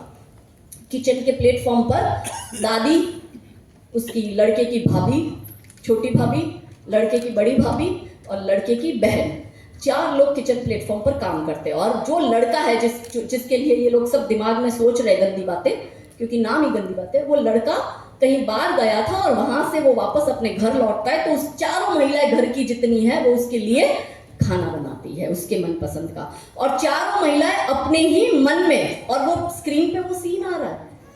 तो जो भाभी है, छोटी भाभी, वो कहती है, उसका जो नाम है उस लड़के का, वो नाम लिखे, आज तो वो आएगा तो आज तो सबसे पहले उसके साथ जाके मैं सोऊंगी, आज वो मुझे खुश करेगा। तब जो दूसरी बड़ी भाभी है वो कहती है खुश तो वो मुझे तेरे से ज्यादा वो करता, और सारे सेक्सुअल जो सीन है वो गंदे से वो आते हैं। फिर जो वो तीसरी जो होती है बहन, वो कहती है वैसे तो मैं इसकी बहन लगती हूँ मगर बहन को भी बहुत अच्छा सेटिस्फाइड वो करता है। और फिर चौथा जो दादी है वो दादी अपने पोते के लिए दिमाग में वही सोचकर वही गंदा सीन साथ में चलता है, वो एज्यूम करती है और वो स्क्रीन पे आता है और दादी कहती है मेरा पोता जितना सेक्सुअल सेटिस्फाइड मुझे करता है ना, तुम इसका अंदाजा भी नहीं लगा सकती। अब आप सोचो कितनी गंदी मानसिकता ये एकता कपूर जैसी महिला है, हमारी महिलाओं का दिमाग खराब कर रही है और वो ऐसी गंदी मानसिकता हमारे दिमाग में डाल रही है और वही हम देख रहे हैं, इसलिए वही आचरण हमारे अंदर आ रहा है। दादी पोता, क्या ये संभव है? ये हम वहां लड़े और ये पूरा सीजन निकलवाए और 2 साल पहले तो सुप्रीम कोर्ट ने बोला 2022 में कि ये एकता कपूर भारतीयों का दिमाग खराब कर रही है। और अभी 2025-24 में महाराष्ट्र इलेक्शन के पहले उस एकता कपूर पर पॉस्को के अंतर्गत गुनाह दाखिल किया गया है कि छोटे छोटे बच्चों के गंदे सीन, जो माइनर बच्चे हैं उनके साथ गंदे सीन शूट किए और उसने अपनी फिल्म में दिखाए। अब आप देखो कैसे हमारे में ये आचरण आ रहा है। बॉलीवुड की फिल्में देखकर हमारी लड़कियों को वो मियाँ अच्छा लग रहा है, बॉलीवुड की हर फिल्म में लड़का जो होगा वो मुसलमान होगा, हीरोइन जो होगी वो हिंदू की होगी, इनके बीच में लव एंगल दिखाते हैं, फिर हमारी लड़की को वो पसंद आएगा कि नहीं आएगा? इनके हर गाने में अली मौला सुभान अल्लाह यही आता है, 5 बार इनका भोपू बचता ही है। अब मैं महाराष्ट्र बहुत जाती हूँ, मैं जिनके भी यहाँ रुकती हूँ हर जगह मुझे इन भोपू की आवाज आएगी। अब आप राम राम राम नाम की माला जप रहे और उतने में वो बहुत ही जोर से भोपू से बजेगा अल्लाह अकबर, तो ट्रस्ट मी आपके भी दिमाग में वो अल्लाह अल्लाह घूमने लग जाता है। ये मैं नहीं कह रही, ये विज्ञान कहता है कि आप जैसा सुनते हो आपके अनकॉन्शियस माइंड में वो जाता जाता है। किसी भी डॉक्टर को पूछना, फिर हमारा एग्जैक्टली वैसा आचरण हो जाता है कि हमारी बेटियों को ये अब्दुल आफ्ताब पसंद आने लग जाते हैं। जो हमारी महिला ने संघर्ष करा, जिन्होंने कन्वर्ट होना स्वीकार नहीं किया, जिन्होंने जौहर करना स्वीकार किया, 700 वर्ष पूर्व माता पद्मिनी माता 16,000 महिलाओं के साथ इसलिए जौहर करती है कि कोई खिलजी की गंदी नजर तो छोड़ो, वो लाशों को नहीं छोड़ते। वो माता जानती थी कि ये लोग लाशों से भी बलात्कार करते हैं, तो हमारे शरीर का अंश भर भी वो छू ना पाए, इसलिए वो जौहर कुंड में जाकर अपने शरीर का त्याग करती थी कि मेरे शरीर को अपवित्र ना करे। और ऐसा क्या 700 वर्ष में परिवर्तित हो गया कि हमारी बेटियां हंसते हंसते इनके पास जा रही है? 3 प्रश्न अपनी अंतरात्मा से करना मेरे भोले वाले हिंदू भाई बहनों। पहला प्रश्न, हमारी बेटी को छूट छाट जितनी हिंदू समाज में इतनी तो कोई नहीं है। हम हमारी बेटी को जीन्स, टी शर्ट, शॉर्ट, मिडी, स्कर्ट, फ्रॉक, स्लीवलेस, बैकलेस सब पहनने को देते हैं। जो हमारे घर में बेटी ये सब छूट छाट से पहनती है, वही हमारी बेटी उस अब्दुल के घर जाकर बुर्खा पहनने को कैसे तैयार हो जाती है? ये पहला प्रश्न। दूसरा प्रश्न, हमारी बिटिया हमारे घर में पहली रोटी गौ माता को खिलाती है, वही हमारी बिटिया उस अब्दुल के घर जाकर गौ मांस पकाने और गौ मांस का भक्षण करने को कैसे तैयार हो जाती है? ये दूसरा प्रश्न। तीसरा और अंतिम प्रश्न, हमारी बिटिया को यदि घर में अपने भाई या बहन से थोड़ा कम ज्यादा मिलता है तो कंप्लेन करती है ना, पापा आपने भैया को ज्यादा दिया, मुझे कम दिया, मम्मी आपने दीदी को 2 जीन्स लेकर दिए, मुझे 1 जीन्स लेके दिया, भैया को 200 रुपए वाली पहन दी, मुझे 199 वाली पहन दी। और वो अपनी कोई भी चीज अपने भाई बहन से शेयर नहीं करती है। और हर घर में ये होता है, हर भाई बहन की ऐसी छोटी मोटी नोकझोंक हर घर में होती है, अपनी चीजें शेयर नहीं करते। वही हमारी बिटिया उस अब्दुल के घर जाकर अपने पति को 3-3 सौतनों के साथ शेयर करने को कैसे तैयार हो जाती है? उसमें क्या निकाह जायज है? क्योंकि मेरे भोले वाले भाई बहनों, ये ब्लैंक स्लेट है। આપણે ગુજરાતી કહીએ ને કોરી પાટી છે। आप इस ब्लैंक स्लेट पर अपनी सभ्यता, अपनी संस्कृति की छाप नहीं छोड़ोगे, अपने धर्म की छाप नहीं छोड़ोगे। आप इस ब्लैंक स्लेट पर जय श्री राम नहीं छापोगे तो वो जिहादी अल्लाह अकबर छाप देगा। आपको करना है, आपको क्या करना है? हमारे बच्चे फेमिनिज्म के नाम पर फेक फेमिनिस्ट को फॉलो कर रहे हैं। वो करीना खान को, रिचा चड्डा को, स्वरा भास्कर जैसे लोगों को फॉलो करते हैं। इस देश का असल स्त्रीवाद हमने हमारी बेटियों को बताया नहीं। बॉलीवुड वालों ने फिल्म नहीं बनाई, एकता कपूर जैसी महिलाओं ने टीवी सीरियल नहीं बनाए, ओटीटी वालों ने उस पर वेब सीरीज नहीं बनाई। वो तो सब बढ़िया बढ़िया मुल्ला जैसा, अगर वो मुल्ला जो है वो गुंडा भी होगा, आतंकवादी भी होगा, वो अनपढ़ भी होगा, मगर वो संस्कारी होगा।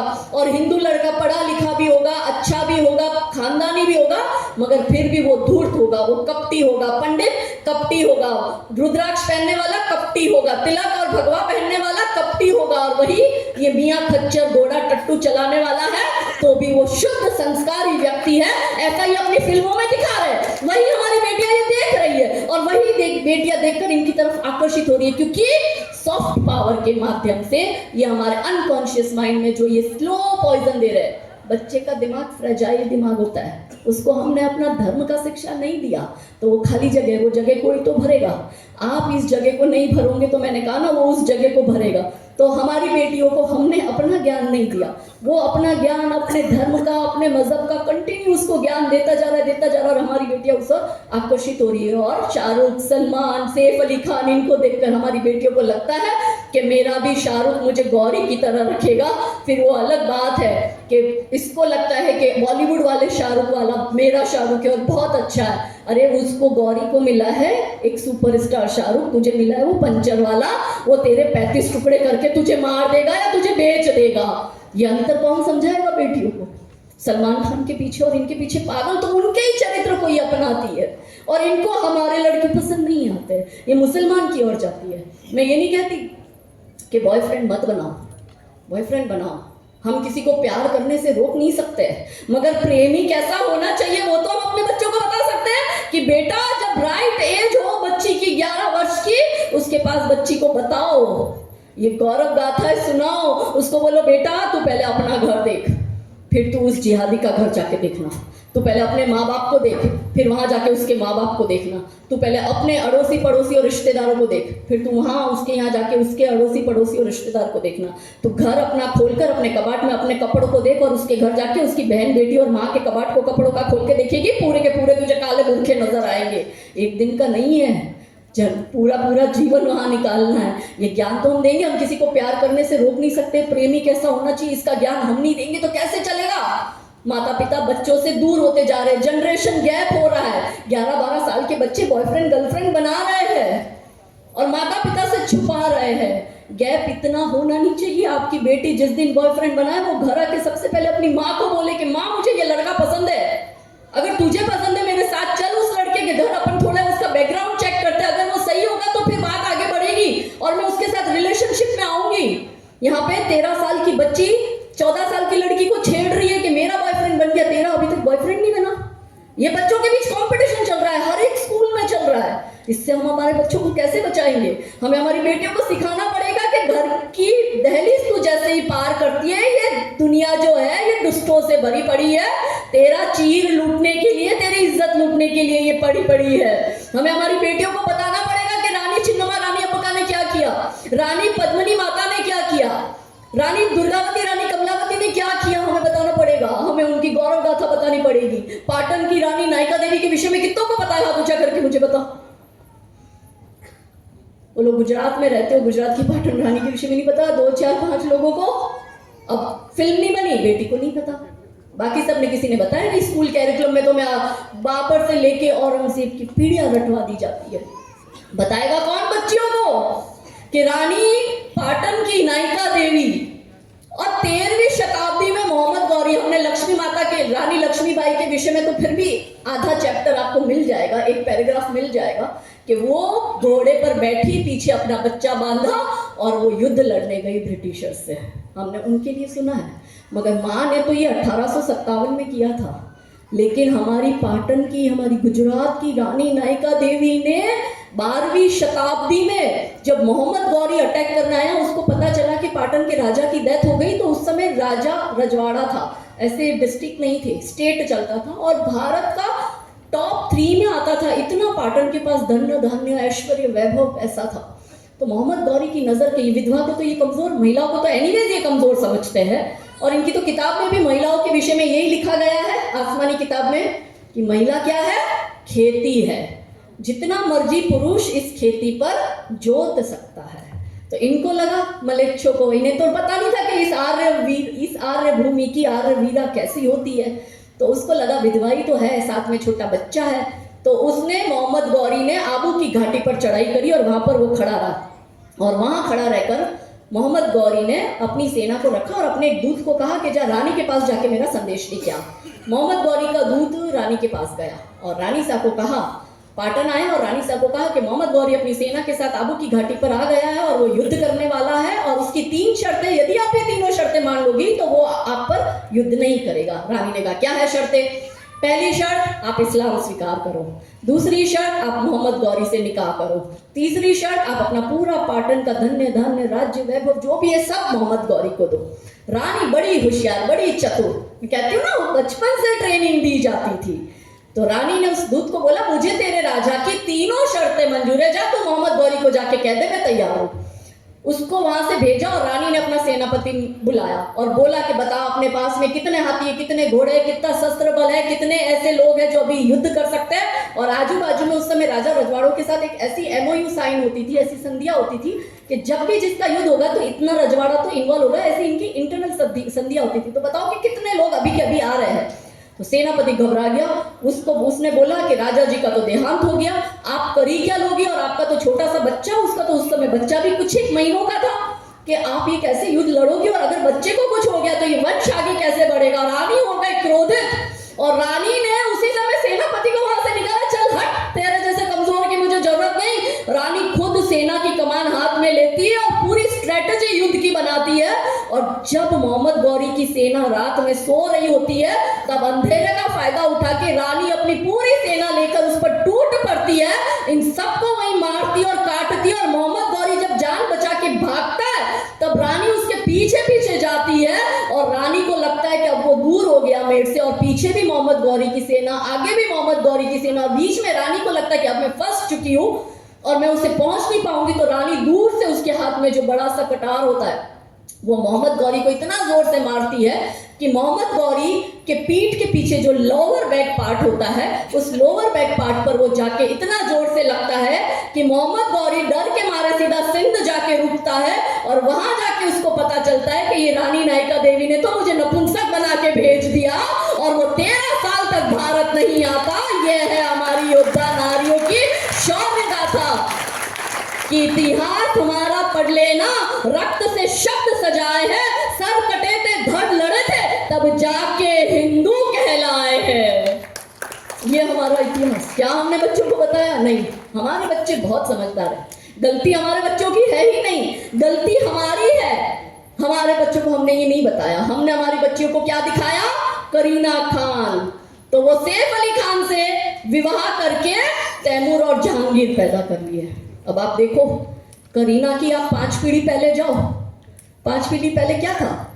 उसके पृथ्वीराज कपूर के खानदान की, वो पृथ्वीराज चौहान के नाम से उसके परदादा का नाम था, परदादा का पृथ्वीराज कपूर। उसके घर पैदा हुआ राज कपूर, राज कपूर के घर पैदा हुआ रणधीर कपूर, रणधीर कपूर के घर आई करीना कपूर, और करीना की कोख से तैमूर और जहांगीर पैदा हो रहे। आप सोचो 5 पीढ़ी में ये सर्वनाश हो रहा है। हमें लगता है कि हमने इन इस्लामिक आक्रमणकारियों को निकाल दिया, मगर सैफ अली खान कहता है मेरी वही मुगल सोच है, तुम्हारी हिंदू लड़कियों को उठा के लेके जाऊंगा और कोख से तैमूर और जहांगीर पैदा करवाऊंगा। और हमारी लड़कियां ये कर रही है, हमारी लड़कियां हंसते हंसते इस्लाम स्वीकार कर रही है। सबसे महान धर्म हमारा, सबसे पुरातन धर्म हमारा, इतना प्रोग्रेसिव धर्म हमारा, फिर हमारी बेटियां इस धर्म से क्यों विमुख हो रही है? क्योंकि ये बॉलीवुड वाले, OTT वाले, टीवी सीरियल वाले हमारी बहन बेटियों के दिमाग खराब कर रहे हैं और हमारी बहन बेटियां इनको फॉलो करने में लगी है। अगर हमारी बहन बेटियों को जीजा माता की कहानी सुनाई होती, यदि किसी बॉलीवुड वाले ने जीजा माता पे फिल्म बनाई होती, तो उस बॉलीवुड वालों को पता है कि हम जीजा माता पे फिल्म बनाएंगे तो फिर हमारी बेटियां भी जीजा माता बनेगी और कोख से छत्रपति शिवाजी महाराज पैदा होंगे। मगर वो हमारी बेटियों को क्या दिखा रहे हैं? करीना खान, क्योंकि उनको क्या चाहिए? तैमूर और जहांगीर। इसका मतलब है गजवाए हिंद। भारत को इस्लामिक देश बनाने का षड्यंत्र चल रहा है। आप दशों दिशाओं से घिर जा चुके हैं। लव जिहाद, लैंड जिहाद, धर्मांतरण, तीनों का कनेक्शन आतंकवाद से। और 2047 से पहले भारत को यदि इस्लामिक देश बनाना है तो ये मैं नहीं कह रही हूँ, इनके फतवे बाहर निकल चुके हैं देवबंद से। और पॉपुलर फ्रंट ऑफ इंडिया को, जिसको भारत सरकार ने 2023 में बैन किया, जो इस्लामिक NGO था बहुत बड़ा, उसका घोषणा पत्र पढ़ लेना, अभी भी पब्लिक डोमेन पे अवेलेबल है, घर जाके सर्च करना। उसमें क्या लिखा है कि भारत को 2047 से पहले इस्लामिक देश बनाना है, इसलिए मुस्लिम लड़कों तुम लव जिहाद करो, तुम लैंड जिहाद करो, तुम धर्मांतरण करो, तुम्हें जो करना है वो तुम करो, उसके लिए हम तुम्हें सारा सपोर्ट करेंगे, मगर भारत को 2047 से पहले इस्लामिक देश बनाएंगे। 47 बहुत दूर है, हम 2035 से पहले पहले कन्वर्ट हो चुके होंगे। हमारे पास मात्र ये 10 वर्ष बचे हैं। हमने कहा ना स्टार्ट में हमारे लिए डू एंड डाई की सिचुएशन है। अब ये 10 वर्ष में हमने नहीं संभाला तो हम अपना भारत अपने हाथ से खो देंगे। भैया ने बात करी ना हम विदेश में भेज रहे, आप यहाँ से अपने बच्चों को, और गुजराती ज्यादा है विदेश में, गुजराती लोग प्रॉस्परस है, माता लक्ष्मी जी की खूब कृपा है, तो बच्चों को बाहर पढ़ने भी भेजते हैं, अच्छी बात है, उसमें कोई गलत है भी नहीं है, बच्चा अच्छी एजुकेशन ले, हर माता पिता का ये सपना होता है। मगर आप ये सोचिए कि हम यहाँ से हमारे बच्चों को अमेरिका, कनाडा, ऑस्ट्रेलिया तो भेज रहे हैं, हम जिस देश में 100 करोड़ है, हम उस देश में ही सुरक्षित नहीं है, तो क्या ये 30 करोड़ और 10 करोड़ और 5 करोड़ के देश में हम सुरक्षित होंगे क्या? कहने के लिए हम भारत में 100 करोड़ है, पर क्या सच में हम 100 करोड़ हैं? नहीं, हम 100 करोड़ है ही नहीं। हम तो ब्राह्मण, क्षत्रिय, वैश्य, शूद्र है, हम तो गुजराती, बिहारी, बंगाली, हमने भाषा में बटे, हम जाति में बटे, हम धर्म में बटे, हम क्षेत्र में बटे। अब हम पुरुष वर्सेस महिला का, स्त्रीवाद का झंडा, फेमिनिज्म, मैंने कहा ना बच्चियां फेक फेमिनिज्म की तरफ आकर्षित हो रही है। रियल फेमिनिज्म हमने हमारी बेटियों को बताया ही नहीं। हाडी रानी के विषय में कितनों को पता है? यहाँ हाथ ऊंचा करके मुझे बताओ, पता ही नहीं 2-4 लोगों को। कौन थी हाडी रानी? इस पे भी फिल्म नहीं बनी, एकता कपूर ने इस पे भी सीरियल नहीं बनाई, तो हमें पता ही नहीं। यहाँ सभागार में महिलाओं की संख्या ज्यादा है। जब माता को खुद ही नहीं पता होगा तो वो अपने बच्चों को कैसे बताएगी, वो कैसे सिखाएगी? मेरे बेटे को, अभी वो 7वीं में है, उसकी हिस्ट्री में लिखा है अकबर बहुत महान राजा था, और उसके लिए बहुत अच्छा अच्छा अकबर के लिए लिखा है, वो बहुत सेक्युलर था, अकबर सबको अपनाता था, उसने तो मंदिर बनवाए, कुछ ऐसा नहीं किया था। अकबर का इतिहास हमें पता है, हमने घर में पहले से ही अपने बेटे को सब बता दिया था। जब क्लास में उसको टीचर ये बता रही थी तो उसने टीचर को जाके बोला कि टीचर आप जो अकबर के लिए बता रही हो ये सब गलत है, सही क्या है अब वो मैं बताता हूँ। और उसने क्लासरूम में खड़े होकर सभी बच्चों को बताया कि अकबर कैसा था। फिर वो मुझे घर आके क्या बोलता है कि मम्मा आपने जो मुझे सिखाया वो तो मुझे पता है, मैंने आज टीचर को भी बोल दिया। फिर टीचर ने मुझे ये बोला बात तो बेटा तेरी सही है, पर मुझे तो वही बताना पड़ेगा जो हमारी पुस्तक में लिखा है, जो तुम्हारे सिलेबस में है। अब मेरे बेटे ने मुझे प्रश्न किया जिसका मेरे पास कोई जवाब नहीं था। उसने कहा माँ अकबर महान नहीं था ये मुझे पता है, वो जो था वो भी मुझे पता है। अब मैं, आपने जो कहानी बताई है, जो कहानी सरकार बता रही है वो अलग है, जो कहानी आप बता रही हो वो अलग है। आपकी कहानी लिख के आऊंगा ना मम्मा तो मैं 100% फेल हो जाऊंगा, क्योंकि वो कहानी गलत है फिर भी वो सही है, और वो हमें लिखनी पड़ेगी क्योंकि उन्होंने ये हमें बताया हुआ है। तो मम्मा आप कर क्या रही हो? अभी तक आपने ये तो चेंज नहीं किया। ये मेरे बेटे का प्रश्न था मुझसे, मेरे पास कोई उत्तर नहीं था, मैं हेल्पलेस थी। हमारे बच्चे ये पढ़ रहे हैं, पर मैं ये मानती हूँ कि कम से कम हम घर में तो हमारे बच्चों को ये बताएं कि हाडी रानी कौन थी, कि राजा, मेवाड़ के राजा रतन रावत सिंह चुड़ावत के साथ उनका विवाह होता है। रियल स्त्रीवाद क्या है? एकता कपूर ने डेफिनेशन चेंज कर दी कि सच्चा स्त्रीवाद ये है कि एक हाथ में दारू का ग्लास हो, दूसरे हाथ से सिगरेट फूको, अंग्रेजी में गालियां बको, और अगर आप नौकरी करती हो तो पति, सास, ससुराल सब आपके पैर की जूती, और आप फेमिनिस्ट हैं। और अगर आपको बच्चा भी चाहिए तो आपको विवाह करने की जरूरत नहीं है, बिना विवाह के भी आप बच्चा पैदा कर सकती हो, क्योंकि एकता कपूर ने बिना विवाह के, उस बच्चे का बाप कौन है वो हमें पता नहीं, वो बच्चा किसका है वो हमें पता नहीं, उसने विवाह भी नहीं किया और उसने बच्चा ले आई। तो हमारी बेटियों के दिमाग भी ऐसे खराब हो रहे हैं कि यदि बच्चा करना है तो विवाह करने की जरूरत नहीं, और बाप के नाम की क्या ही जरूरत है। तो फिर हम में और जानवरों में अंतर क्या रह गया? कोई अंतर है क्या? हम कहते हैं भारतीय परिवार व्यवस्था मानवता की सबसे बड़ी देन है, और इसी परिवार व्यवस्था को खराब करने का काम ये एकता कपूर जैसी महिलाएं करती है। समर्थ नारी की बात तो करें, पर क्या नारियां सच में समर्थ है? क्या मॉडर्न कपड़े पहनना ही समर्थ हो जाता है? क्या अंग्रेजी बोलना ही समर्थ हो जाता है? क्या बड़ी बड़ी स्कूल कॉलेज में पढ़ना या अच्छी जॉब करना या किसी बड़ी कंपनी की सीईओ होना ही समर्थ हो जाता है? समर्थ नारी क्या है उसका मैं उदाहरण देती हूँ कि हडी रानी जो राजा रतन रावत सिंह चुड़ावत के साथ उनका विवाह होता है, और विवाह के दूसरे दिन ही पास के राजा का संदेश आता है कि औरंगजेब की सेना अटैक करने आ रही है। तो आसपास के सारे राजा रजवाड़ा एकत्रित होकर इस स्थान पर सब अपने अस्त्र बल सब लेकर यहाँ पे पहुंचे, अपनी सेना लेके। राजा जी वो पढ़ते तो दुखी हो जाते हैं कि मेरा कल तो इनसे विवाह हुआ है, अब मैं युद्ध भूमि में जाऊँ और वहां पे यदि मेरी डेथ हो जाती है, वहां पे मेरा बलिदान हो जाता है, तो रानी तो एक दिन का विवाह का टाइम, और वो तो एक दिन में ही वो तो विधवा हो जाएगी। तो राजा जी को बड़ा दुख होता है, उनको युद्ध लड़ने की इच्छा नहीं होती है। तो रानी सा राजा जी को समझाती है और राजा जी को कहती है कि आप मेरी चिंता मत करो, आप ये युद्ध लड़ने जाओ, और युद्ध लड़ते लड़ते यदि आपका बलिदान भी हो जाता है तो गौरवान्वित होकर आजीवन आपकी विधवा बनकर भी ये पूरा राजा रजवाड़ा संभालूंगी और आपका नाम आगे लेके जाऊंगी। और वो उनको युद्ध में भेजती है। जब राजा जी युद्ध में जाते तो थोड़ा सा समय होता है, अभी सारी सेना एकत्रित होती है, तो नया